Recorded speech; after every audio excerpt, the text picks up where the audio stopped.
Muito bem, começamos este segundo bloco, falando já mais diretamente então do Código de 2015, que é o primeiro Código de Processo Civil brasileiro que faz referência expressa, em mais de uma oportunidade, às ações coletivas. Por exemplo, quando nós estudamos mecanismos de resolução de demandas repetitivas ou de criação de precedentes e julgados de efeito vinculante, nós vamos nos deparar com menções expressas às ações coletivas. Então, isso permite uma maior integração, sem dúvida, entre o sistema processual e o Código de Processo Civil, né? O sistema processual voltado à tutela coletiva. Isso é fundamental, né, por tudo que nós já dissemos da aplicação subsidiária e supletiva do Código às ações coletivas. Quando nós encontramos, eu destaco aqui um dos pontos mais importantes do Código de 2015, que é o da disciplina da tutela contra o ilícito, né? Tutela inibitória, tutela de remoção do ilícito. Este ponto é crucial, sobretudo para a tutela dos direitos transindividuais, porque nós vamos encontrar no parágrafo único do artigo 497, por exemplo, formas de tutela não só em face do dano, tutelas reparatórias. É fundamental que o sistema processual preveja tutelas para impedir a prática, a reiteração, a continuação de uma conduta ilícita, ou então a remoção das consequências deixadas pelo ilícito, independentemente da discussão da questão do dano, se ocorreu, se não ocorreu, né? São ações que existem para impedir a prática, a continuação de uma conduta ilícita, como, por exemplo, o exercício de uma atividade efetiva ou potencialmente poluidora sem a necessária licença ambiental, que é uma norma contrária, é uma conduta contrária ao ordenamento jurídico. Então é extremamente importante, né, eu como promotor de meio ambiente já tive a oportunidade de utilizar da tutela contra o ilícito, é muito efetivo e muito importante, né? Cito um exemplo aqui da integração do código com a tutela coletiva no enunciado 503 do Fórum Permanente de Processualistas Civis. O procedimento da tutela cautelar, requerida em caráter antecedente ou incidente, previsto no Código de Processo Civil, é compatível com o microsistema do processo coletivo. Então, olha só a importância, né, da integração com o Código de Processo Civil, né? Muito bem, nós temos um microsistema da tutela coletiva que contém.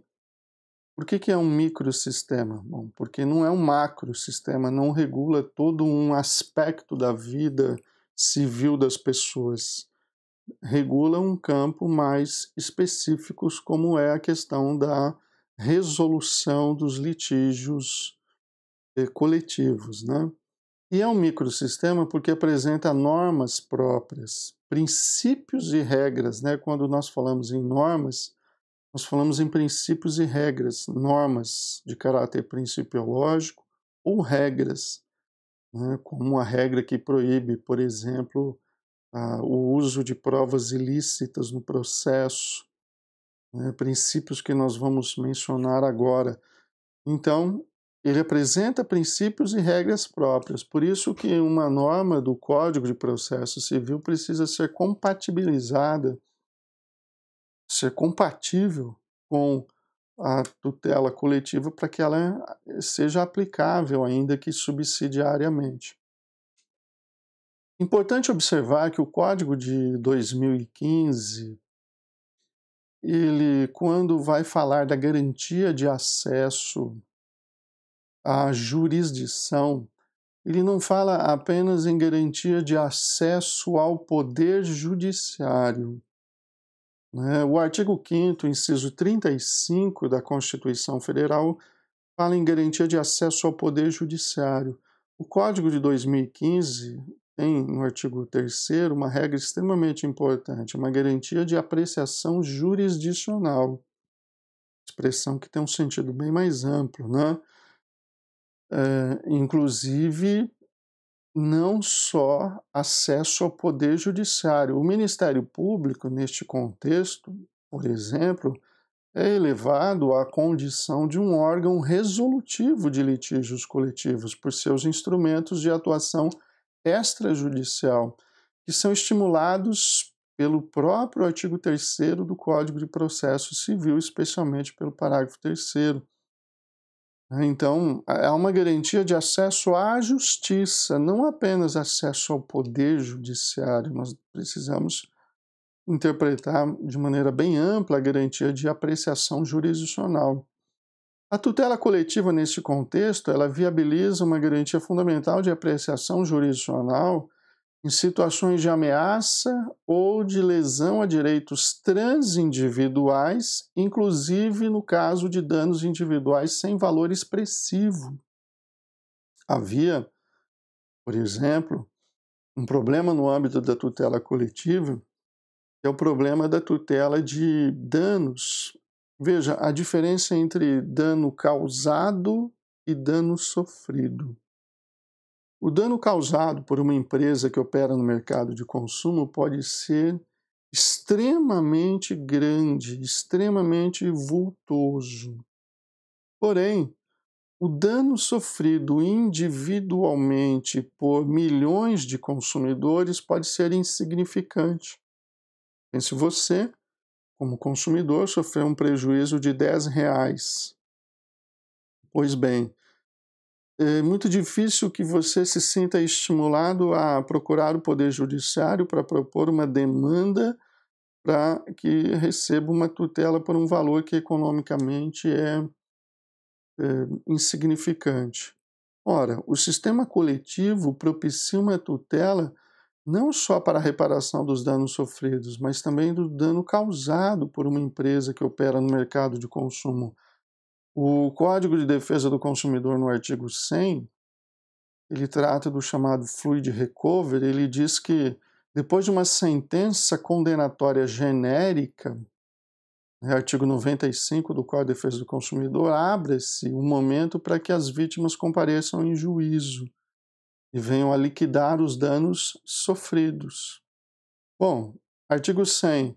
Decorrido o prazo de 1 ano sem habilitação de interessados em número compatível com a gravidade do dano, poderão os legitimados do artigo 82 promover a liquidação e execução da indenização devida, o chamado fluid recovery, né? Então, um dos mais importantes princípios, o princípio da garantia de apreciação jurisdicional, inclusive para combater situações de danos que individualmente são insignificantes, mas coletivamente são relevantes. O princípio da indisponibilidade, este aqui já atua diretamente no âmbito dos recursos, né? O princípio da indisponibilidade que pode ser absoluta ou relativa no âmbito das ações coletivas, tem influência no curso das ações coletivas e no papel que o Ministério Público exerce no âmbito da tutela coletiva. Faço aqui uma chamada de atenção para o seguinte: é muito comum você questionar um aluno, ou aquele que está iniciando o estudo do processo coletivo, e perguntar para ele qual que é o papel do Ministério Público nas ações coletivas.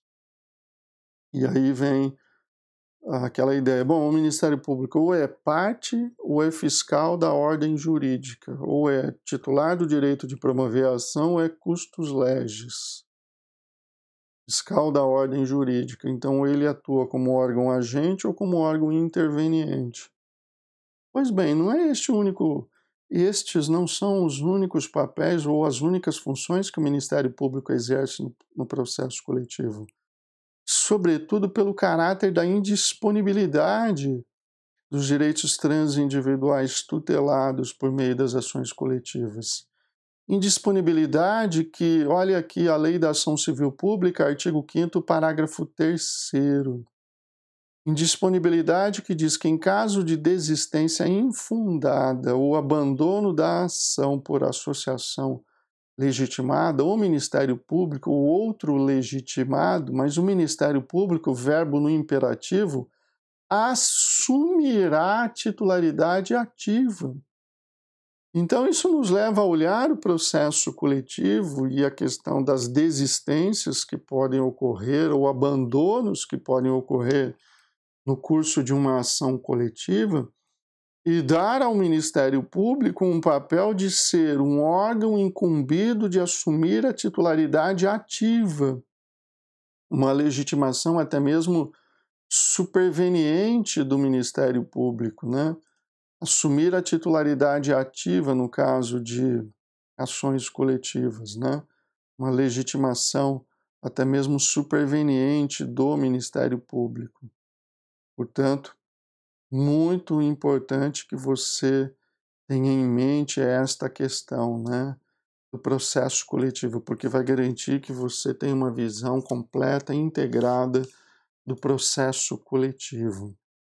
Pois bem, o princípio da primazia da resolução de mérito, muito importante, de influência direta nas ações coletivas. Inúmeros dispositivos do Código são corolários, ou seja, são decorrentes do princípio da primazia da resolução do mérito. É mais uma norma fundamental do processo civil. Isso influi diretamente nos recursos. Artigo 1009, que trata da apelação, Código de Processo Civil, parágrafo 3º. Se o processo estiver em condições de imediato julgamento, o tribunal deve decidir desde logo o mérito.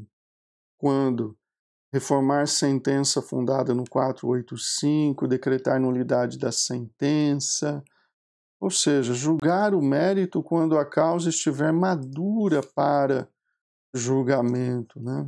Esse é outro ponto relacionado à primazia da resolução do mérito. Não só há vários dispositivos do Código, mas isso quer dizer que no âmbito da tramitação de um recurso, olha o impacto que tem no processo coletivo. Se foi proferida uma sentença em primeira instância que não resolveu o mérito, como às vezes acontece, por declarar que o Ministério Público é parte ilegítima para promover uma ação coletiva, o Ministério Público recorre no julgamento deste recurso, da sentença que extinguiu o processo sem resolução do mérito por falta de legitimidade ativa, o tribunal pode dar provimento ao recurso para que seja afastada a extinção sem resolução do mérito e que não haja necessidade de devolver o processo à primeira instância para que o mérito seja julgado em primeira instância. O tribunal pode julgar desde logo o recurso. Isso está ligado com a ideia de uma primazia da resolução do mérito e em prazo razoável, garantindo-se celeridade e efetividade na tramitação do processo, né? Pontos extremamente importantes, ok? Vamos lembrar também do artigo 282. Quando puder decidir o mérito a favor da parte a quem aproveite a decretação de nulidade, o juiz não a pronunciará nem mandará repetir o ato ou suprir-lhe a falta, outro dispositivo relacionado a esta norma fundamental mais explícita no Código de 2015. Antes de proferir decisão sem resolução do mérito, o juiz deverá conceder à parte oportunidade para, se for possível, corrigir o vício. Ou seja, devem ser feitos todos os esforços voltados à resolução do mérito. 1029, parágrafo 3º. O Supremo ou STJ poderá desconsiderar vício formal de recurso tempestivo ou determinar sua correção, desde que não o repute grave. Isso é uma reação à chamada jurisprudência defensiva, que impedia o exame do mérito de recursos por pequenos defeitos ou por pequenas irregularidades, né? Às vezes por falta de autenticação de uma página, por falta de uma folha do processo, deixava-se de julgar um recurso de agravo de instrumento, por exemplo, né? Ora, nós temos que superar vícios formais, fazer esforços para que se obtenha a resolução do mérito, né? O sistema recursal no âmbito do processo coletivo. Agora já de maneira bem mais específica, né? Não que já não tenhamos já não estejamos falando do impacto do Código 2015 no sistema recursal, mas agora de maneira mais específica, vamos voltar nossos olhos para o sistema recursal no âmbito do processo coletivo. O processo coletivo, o microsistema da tutela coletiva, adota o sistema recursal do Código de Processo Civil. O que isso quer dizer? Quer dizer que todos os recursos que são previstos no Código de Processo Civil são aplicáveis ao processo coletivo. Então, de uma decisão interlocutória que se encaixa na hipótese do artigo 1015 do Código de Processo, é cabível agravo de instrumento. Ou será que de maneira mais ampla? Bom, vamos dizer por enquanto, decisões interlocutórias são impugnáveis por agravo de instrumento. Sentenças, sobretudo, são impugnáveis por apelação. No âmbito dos tribunais, ou seja, dos acórdãos proferidos pelos tribunais, são cabíveis, não só lá, né, mas são cabíveis em embargos de declaração, são cabíveis o recurso especial e ou o recurso extraordinário. Ou seja, há uma adoção do sistema recursal do Código de Processo Civil.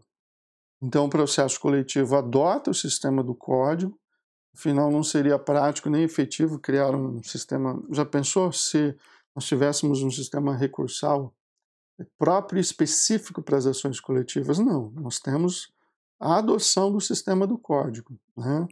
Recursos cabíveis são os recursos do Código. Agora, aqui um ponto essencial do processo coletivo, a questão do efeito suspensivo dos recursos. A peculiaridade que existe no âmbito da tutela coletiva.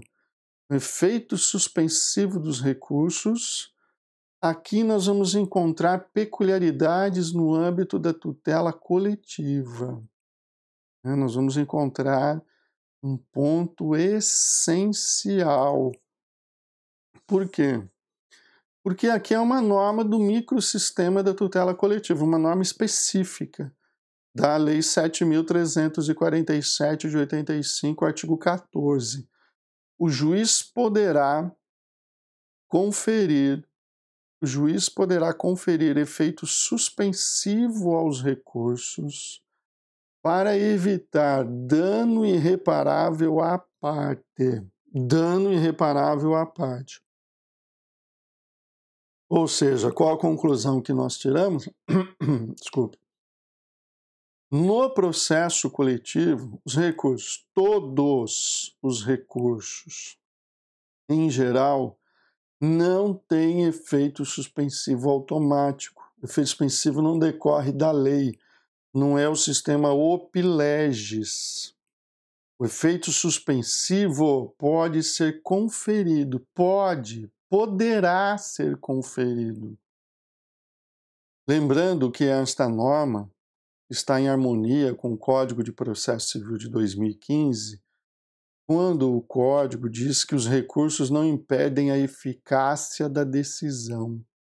Ou seja, uma norma do Código de 2015 que também incide no processo coletivo. Salvo uma disposição legal, um efeito opi legis, né? Isso existe no processo individual no caso da apelação, mas não existe no processo coletivo, porque o processo coletivo tem regra própria, salvo uma decisão, uma disposição legal, uma decisão judicial em contrário, né? então, sistema opiúdices, opileges ou opiúdices. Pontos importantes aqui que nós estamos destacando da peculiaridade do sistema da tutela coletiva. Então, quer dizer que no âmbito do processo coletivo, há uma regra de efetividade imediata de todas as decisões. Todas as decisões têm uma executividade imediata, salvo uma decisão judicial em sentido contrário. O sistema é opiúdices. Então, ao dispor que o magistrado poderá conferir efeito suspensivo à apelação, o texto sinaliza que esta não é a regra da estrutura recursal. Ou seja, o efeito suspensivo não é a regra. Está relacionado, eu volto ao slide anterior, à demonstração de um dano irreparável, aqui no artigo 14 da Lei da Ação Civil Pública. Não há efeito suspensivo automático. Há uma necessidade, então, a necessidade de demonstrar risco de dano irreparável. É uma lição aqui do curso de processo coletivo do Reinhardt e do Osner. Suspensão não se operaria de forma automática, não é opileges, devendo passar por deliberação fundamentada, na qual a demonstração do dano irreparável assumiria um papel de destaque. A previsão legal prestigiou a efetividade jurisdicional e a razoável duração do processo coletivo, né, que é uma outra norma fundamental do processo individual. As partes têm o direito, não só individual, né, uma norma fundamental do processo. As partes têm o direito de obter em prazo razoável a solução integral do mérito, incluída a atividade satisfativa, incluída a execução, né? Direito à tramitação do processo em prazo razoável. Inclui-se a atividade satisfativa e, portanto, no âmbito coletivo, consagra-se a eficácia imediata das decisões proferidas, tanto em primeira quanto em segunda instância. Então, há uma grande peculiaridade. Recorde-se que a dimensão coletiva da tutela deve trabalhar com a lógica da máxima efetividade da tutela jurisdicional. E cabe ao juiz, artigo 139 do Código, cabe ao juiz dirigir o processo, né? Incumbe ao juiz velar pela razoável duração do processo. Então, a lógica do artigo 14 da Lei da Ação Civil Pública, ela está conforme aos princípios, às normas fundamentais referentes ao processo civil de maneira geral, né? Olha só, isso é fundamental, né? No processo coletivo, as decisões, então, têm eficácia imediata. Tem mais, se a gente somar, isso aqui me parece também, tem grande impacto na efetividade das decisões judiciais, né? As regras da Lei da Ação Civil Pública e do Código de Defesa do Consumidor não afastam a incidência das novas regras sobre a efetivação das decisões judiciais presentes no Código. Então, se os recursos não têm efeito suspensivo automático, há um outro ponto importante.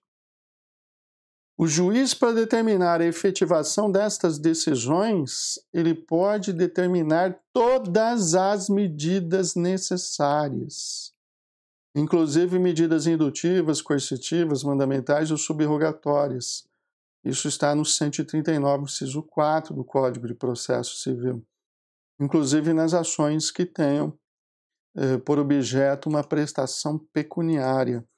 Então entenda, né, como é importante, né, nós conjugarmos, nós aplicarmos supletivamente ao processo coletivo novas regras fundamentais ou regras que se tornaram mais explícitas, que a garantia razoável duração do processo abrange a atividade satisfativa.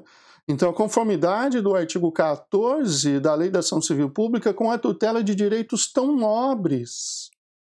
Lembre-se, o processo coletivo tutela o meio ambiente, o consumidor vulnerável, tutela o idoso, a criança, o adolescente, pessoas com deficiência.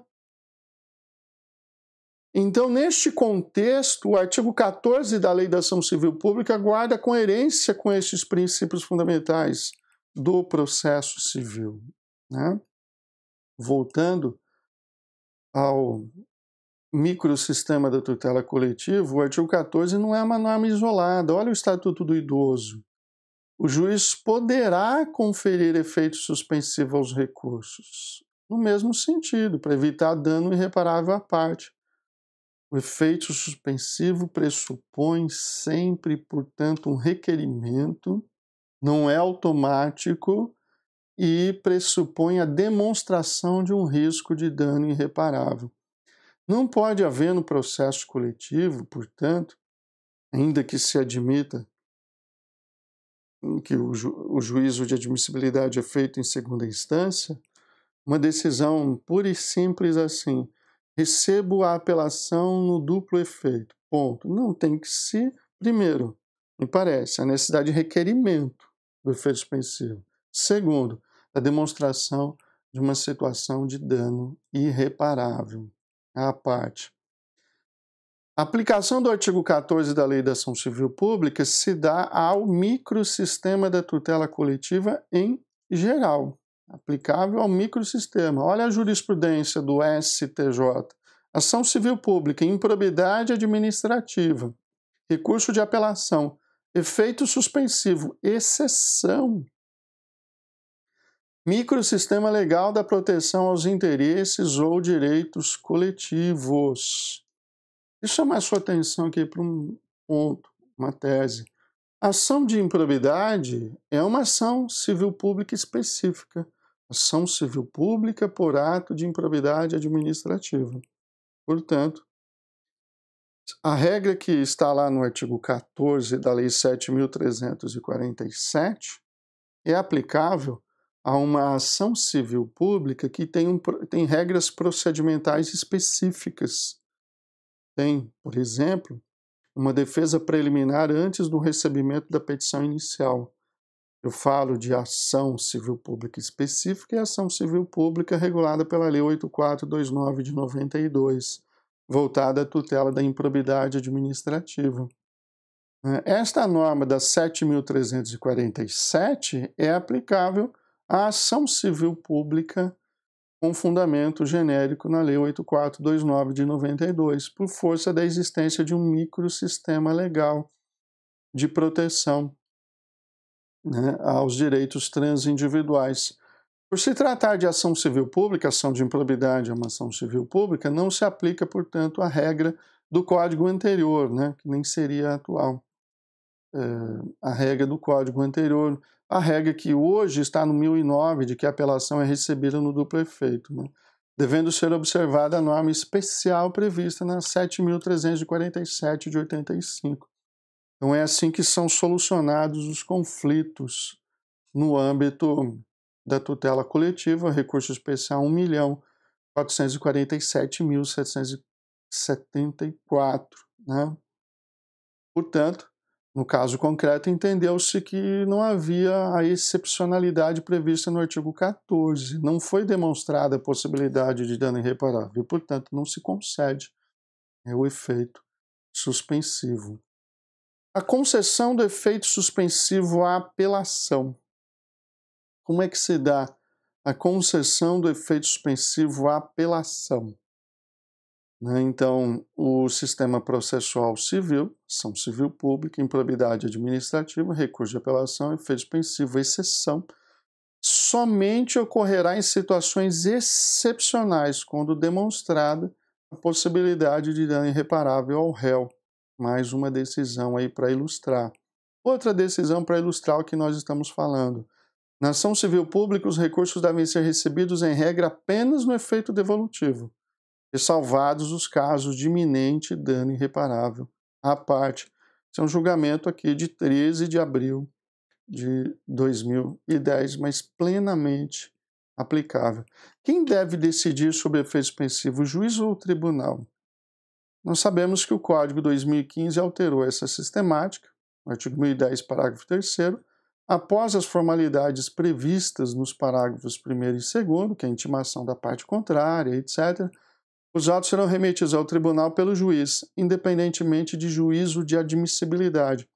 Quer dizer, se você entender que isso é aplicável ao microsistema da tutela coletiva, né, pode ser o efeito suspensivo concedido pelo tribunal.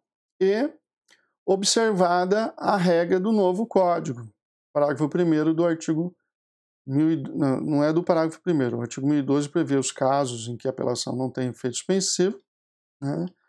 Nos casos do parágrafo 1º, o apelado poderá promover o pedido de cumprimento provisório depois de publicada a sentença. Claro, Código de Processo Civil, que se aplica ao processo coletivo, já que os recursos não têm efeito suspensivo, é possível pedir a execução imediata da decisão proferida no âmbito do processo coletivo. 1012, parágrafo 3º. O pedido de concessão de efeito suspensivo ele pode ser feito ao tribunal, genericamente, no período compreendido entre a interposição da apelação e sua distribuição. Então, é interposta em primeira instância, tramita em primeira instância, pode-se pedir efeito suspensivo ao tribunal, de maneira genérica, e a distribuição e designação de um relator. Quando já distribuída, aí o pedido já é feito diretamente ao relator. São regras sobre a questão da concessão do efeito suspensivo no âmbito da tramitação dos recursos. Mais uma regrinha: nas hipóteses do parágrafo 1º, a eficácia da sentença poderá ser suspensa pelo relator se o apelante demonstrar a probabilidade de provimento do recurso ou se, sendo relevante a fundamentação, houver risco de dano grave ou de difícil reparação. Cabe lembrar aqui a especialidade do microsistema da tutela coletiva. O efeito suspensivo existe para garantir que a parte não venha a sofrer um dano irreparável, ok? No próximo bloco, nós falamos sobre o agravo de instrumento. Até lá.